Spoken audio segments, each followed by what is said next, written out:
All right, so get ready. Today we're going to take a deep dive into a personality combo that I think you'll find really fascinating. Okay. It's ISFJs with autistic traits. Interesting. Yeah. So you know ISFJs, those empathetic, duty-bound folks, Right. right? Often called the defenders. Right, yeah. But what happens when those traits get mixed with, the unique ways autistic people experience the world? Yeah, I'm curious. That's what we're going to try to unpack. Sounds good. It is fascinating, yeah. And one of the things that I found so interesting when I was looking at all this research is how much ISFJs and autistic individuals, how much they thrive on structure and routine. Oh, absolutely. It's like this framework that helps them feel stable, and it allows other strengths to really come through. And you know what? There was one study that found Wow. autistic individuals who had those consistent routines, they reported way lower anxiety and stress. That makes total sense. And for ISFJs whose core values are like duty and dependability, routines are almost like a superpower, right? They can stay organized, they can meet their commitments, and just generally feel on top of things. It makes me think about one of my friends. Oh. She's always the one, like, remembering birthdays, planning the get-togethers, Oh, nice. always making sure that everybody feels included, Wow. And she is incredibly organized. Uh-huh. Now I'm kind of realizing, like, oh, those ISFJ traits might be, like, totally in play with her. It's amazing how those personality tendencies show up in our lives, Well, right? totally. Like you just never know. Yeah. And then when you add in, the autistic individuals, like attention to detail, that focus that they have, you get this amazing combination of like reliability and precision.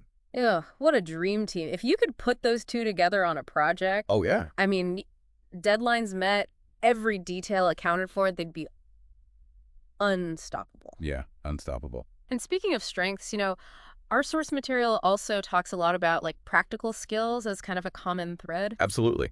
Like both ISFJs and autistic individuals, they tend to do really well with hands-on tasks and problem solving. Oh, interesting. Think of jobs that, need logic and organization and that get things done attitude. Oh. Things like accounting or library science or even like certain types of engineering. Yeah. These are fields where this personality combo could really thrive, I see how those pieces fit together. It's pretty cool. Yeah. But I'm curious about one thing. Yeah. ISFJs are known for their like deep empathy. Mm-hmm. And we know that autistic people experience and process emotions differently. Yes. How does that all like work together? Yeah, that's where things get really nuanced. Okay. And to be honest, super interesting. Like Yeah. you have the ISFJ who's really inclined toward emotional connection. Mm-hmm. And then you combine that with, the autistic individual's unique way of understanding and perceiving emotions. Yeah. It's a fascinating dynamic. So it's not just about being sensitive. It's Right. like a whole other layer there. Yeah, it's much more complex. For example, some autistic people actually experience empathy more intensely than neurotypical people. Oh, wow. But they might express it in different ways. Interesting. Like they might not pick up on the little social cues that we all kind of take for granted. Yeah. But their emotional responses can be like so deep and so genuine. Oh, wow. And then when you combine that with like the ISFJ's inherent drive to care for other people, Yeah. you get this incredible capacity for like understanding and compassion. That's powerful. Yeah. I'm guessing, though, that it also comes with its own challenges. You're absolutely right. Because no personality combo is perfect. Yeah, no personality combo is perfect. No matter how amazing it sounds. Yeah. And while there's so much potential for strength, we should also acknowledge the potential difficulties Okay. that ISFJ autistic individuals might face. Mm-hmm. One area that comes up a lot is navigating social situations. I can see how that would be tough. Yeah. We've talked about how much ISFJs and autistic individuals thrive on routine. Right. So you think about the unpredictability of, like, social interactions. Yes, It exactly. can be a bit overwhelming. And it goes beyond just like a preference for a quiet night. Yeah. And for autistic people, large groups or unfamiliar settings can be really difficult. Yeah. Like sensory overload, too much noise, too much visual stimulation, Totally. all those social cues that are hard to process all at once. And I imagine for ISFJs who are really craving that, like, genuine connection, Yes. all the small talk, Oh, the small talk. it just feels so draining and unfulfilling. It's not that they're antisocial. Yeah. It's that they really prefer those deeper, more meaningful interactions. That's a good way to put it. I like that. And then this kind of brings us to another potential challenge, Okay. and that's sensitivity to criticism. Oh, interesting. It's a common misconception that this is just about being like thin-skinned, Yeah. like, oh, they're just fragile. Right. But it's way more nuanced than that. Okay. So what's really going on? So for the ISFJ, with that strong sense of duty, of responsibility, any criticism, even if you mean it to be helpful, to be constructive, Yeah. it can feel like a personal attack, like you're attacking their character and their commitment. Yeah. These are people who really want to do everything right. Mm-hmm. And when their efforts are questioned, Yeah. it can be tough. It can trigger that deep sense of self-doubt. And for autistic individuals, they tend to take things literally. That's right. So maybe feedback that other people would just kind of like brush off. Right, It exactly. could be taken, really to heart. And it really shows how important it is to understand the individual's communication style Yeah. and the way they process things. Mm. Like, constructive feedback is still important, Yes. but it needs to be done in a way that respects their unique sensitivities. So it's tailoring the approach. It's tailoring the It's approach, fit the person. just like we've been talking about this whole time. Exactly. And there's one more challenge we should talk about. Okay. It could be a blessing and a curse. Ooh, I like this. And that's perfectionism. Okay, this is going to be good. Tell me more. All right, so imagine you have the ISFJ who's so dedicated to doing things perfectly. Yeah. Right. Yeah. Combine that with the autistic individual's attention to detail Mm-hmm. and that strong work ethic. Yeah. You get someone who's incredibly driven. They set super high standards for themselves Okay. and for other people, too. So on the one hand, Yes. you've got someone who's super dedicated, thorough. They're probably going to produce really good work. Right. But on the other hand... On the other hand, you have the potential for burnout, Oh. for anxiety, for Yeah. difficulty coping with any setbacks. Yeah. Yeah. If that drive for perfection isn't managed well, Yeah. it can be really tough. Oh, wow. It can lead to feeling overwhelmed and just, inadequate. It's that classic, double-edged sword, right? It is. It is. Oh, it's potential. So much potential. But also you need that self-regulation and the support. Exactly. And that brings us to a really important question. Okay.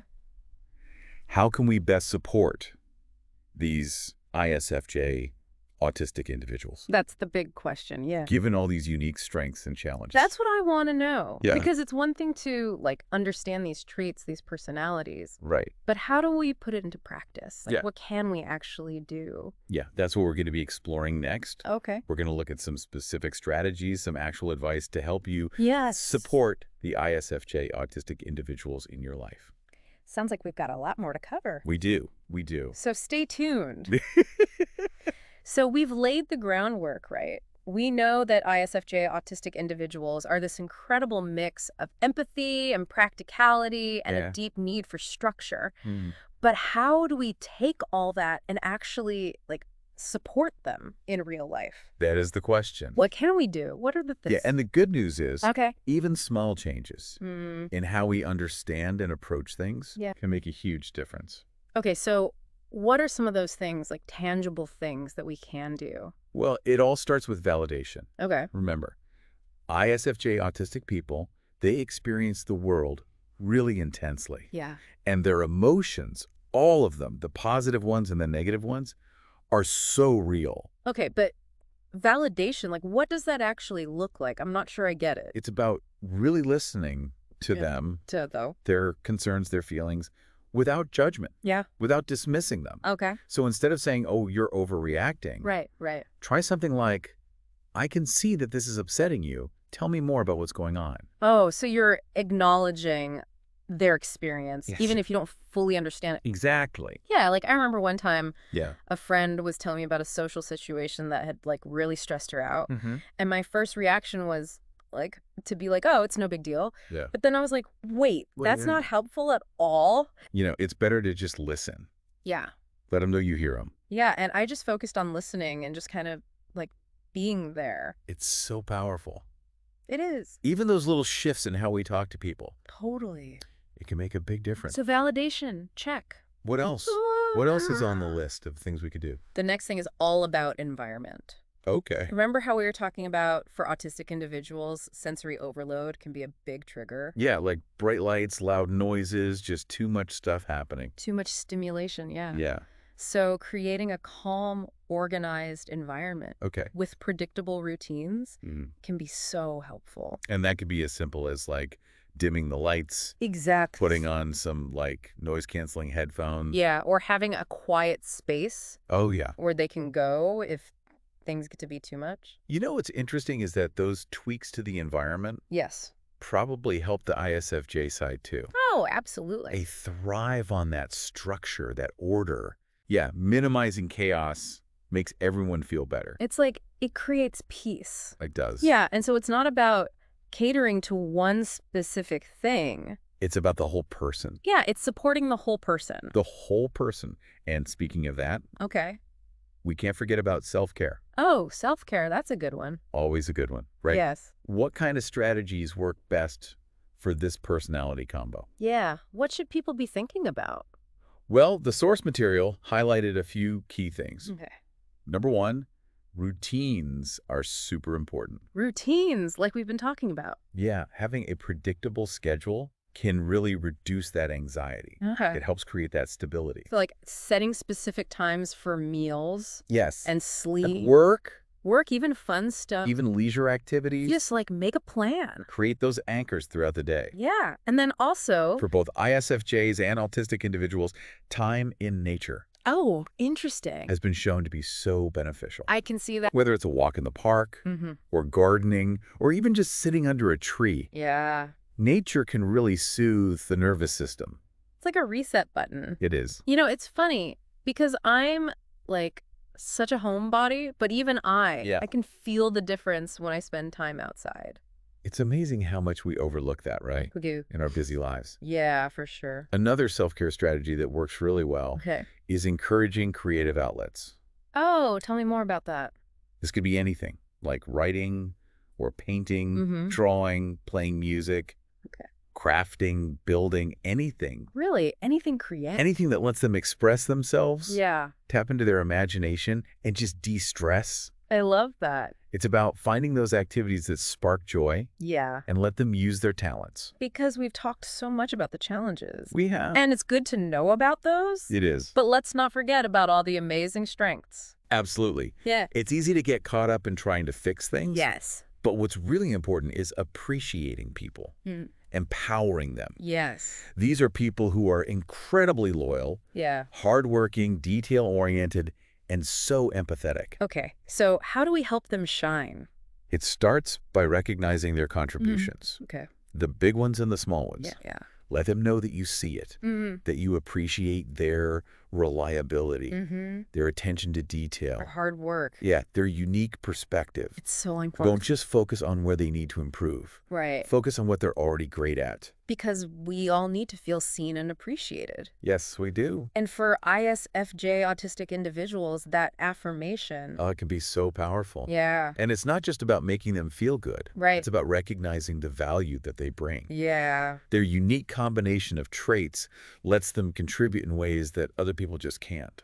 So we're going beyond just supporting them to actually empowering them. Exactly. To be their best. To be their best, to reach their full potential. I love that. And I think that's a great way to move into our outro, Okay. where we can talk about the bigger picture of what we've learned. We've learned so much. I know, right? From those shared strengths to the challenges and then like all the practical strategies for supporting them. It's really been quite a journey. Yeah, it has. And you know what? What's so cool to me Yeah. is how this whole deep dive has highlighted the intersection of personality and neurodiversity. Oh, absolutely. You know, we think of those as like separate, Right. but they're so intertwined. They are. It's like we've been like weaving together all these threads. That's a good way to put it. The ISFJ traits. Yeah. The autistic experiences, the environment, even like personal stories. And it creates a richer understanding.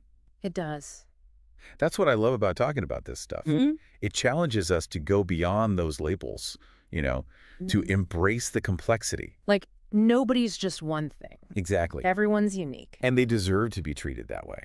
That's such a good takeaway, Yeah. whether you relate to these traits or not. Those principles that we talked about today, Yeah. like validation, Validation, empathy, creating supportive environments. it applies to everyone.